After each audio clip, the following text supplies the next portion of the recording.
வணக்கம் சார். 2026 சட்டமன்ற தேர்தல் இன்னும் ஒரு நாட்களே உள்ளது. தேர்தல் மே 4ஆம் தேதி ரிசல்ட்டு. தமிழகத்தில் உள்ள 8.25 கோடி மக்களும் எதிர்பார்க்கிற ஒரு எலெக்ஷனு. ஏன் 8.25 கோடி பேரும் மக்களும் எதிர்பார்க்கிற எலெக்ஷன் அப்படின்னா, இதுவரைக்கும் மும்முனை போட்டிகள் தான் நடந்து வந்துக்கிட்டு இருந்தது. இப்போ 4 முனை போட்டி. இதில் மிகப்பெரிய கண்டினியூவாக 50 வருஷம் 65 வருஷம் கட்சி திமுகவும் அதிமுகவும் உள்ளது.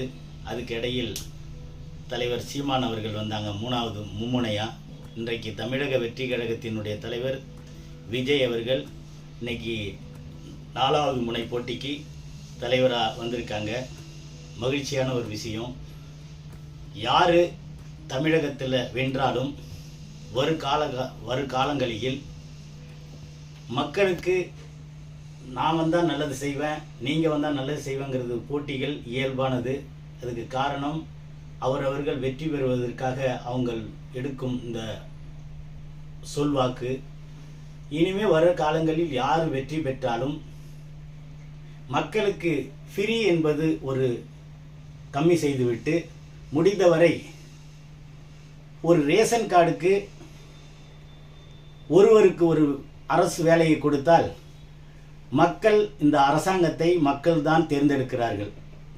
அந்த தேர்ந்தெடுக்கப்பட்ட முதல்வர் மக்களுக்காக செய்யக்கூடிய ஒரு பெரிய புதுமையான ஒன்றை உருவாக்கி, அதை ஒரு ரேஷன் கார்டுக்கு ஒருத்தருக்கு வேலை கொடுத்தால் எல்லா குடும்பமும் சேர்ந்து தான் இன்றைக்கு முதல்வருக்கு ஓட்டு போடுறார்கள். அதேமாதிரி எல்லா குடும்பத்திலையும் ஒவ்வொருவர் அரசு வேலையில் அரசு பணத்தை வாங்கி அந்த குடும்பத்தை காப்பாற்றினால் மிக சந்தோஷமாக இருக்கும்.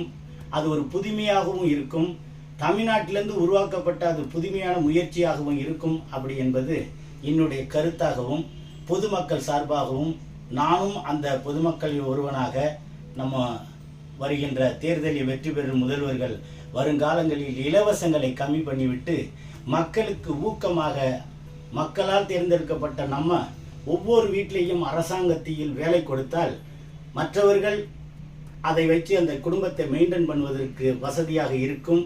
இலவசத்தை நம்ம கம்மி பண்ணிவிட்டால் மக்கள் அதை வச்சு அடுத்தது பிரைவேட் கம்பெனியில் அந்த குடும்பத்தில் 4-5 பேர் இருக்கிறாங்க என்றால் ஒருவருக்கு அரசாங்க வேலையும், மற்றவர்களுக்கு ஒவ்வொரு கம்பெனிலையும் ஒவ்வொருத்தருக்கும் அந்த ஏரியாவில் உள்ள கம்பெனிகளில் வேலை வாங்கி கொடுத்தால் இதுவே மாபெரும் வெற்றியாக இருக்கும். இது புதுமையாக இருக்கும். அடுத்தடுத்த தேர்தலில் இந்த முயற்சியை எந்த முதல்வர் எடுக்கிறார்களோ அவர்கள் வீதிக்கு சென்று ஓட்டு கேட்க வேண்டிய கட்டாயம் இருக்காது. மக்களால் உடனடியாக புதுமையான செயல்பாட்டை முதல்வர் செய்துவிட்டார், அவர்தான் மீண்டும் முதல்வராக வர வேண்டும் என்பதை மக்கள் தீர்மானம் செய்வார்கள் என்பதுதான் வருங்காலங்களில் இருந்தால் மகிழ்ச்சியாக இருக்கும். நான் பொதுவான கருத்து கணிப்புகளை பதிவு செய்கின்றவன்.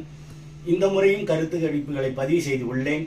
ஆனால் யாரு வின் பண்ணாலும் மக்களுக்கு ஃப்ரீ என்பதை கம்மி செய்துவிட்டு, இன்னைக்கு இருக்கிற டெக்னாலஜிக்கு தகுந்தார் மேல் அவர்களுக்கும் அரசாங்கத்தினுடைய பணம் ஒவ்வொரு குடும்பத்திற்கும் ஒவ்வொரு ரேஷன் கார்டில் உள்ள ஒவ்வொருத்தருக்கும் போய் சேர வேண்டும்.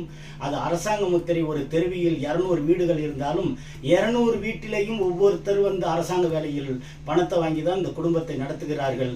மற்றவர்கள் பிரைவேட் கம்பெனியில் வேலை பார்க்கிறார்கள் என்பது சொன்னாலே தமிழகம் மாபெரும் முன்னணி, இந்தியாவிலேயே முன்னணி மாநிலமாகவும் உலகத்தில் சொல்லக்கூடிய மாநிலமாகவும் தமிழ்நாடு வணங்கும் என்பதை என்னுடைய கருத்து கணிப்பு சார்பாக கடந்த பல ஆண்டு காலமாக கருத்து கணிப்பு சொல்வதில் மகிழ்ச்சியோடு சொல்லுவேன். ஒவ்வொரு கருத்து கணிப்பும் துல்லியமாக இருக்கும்.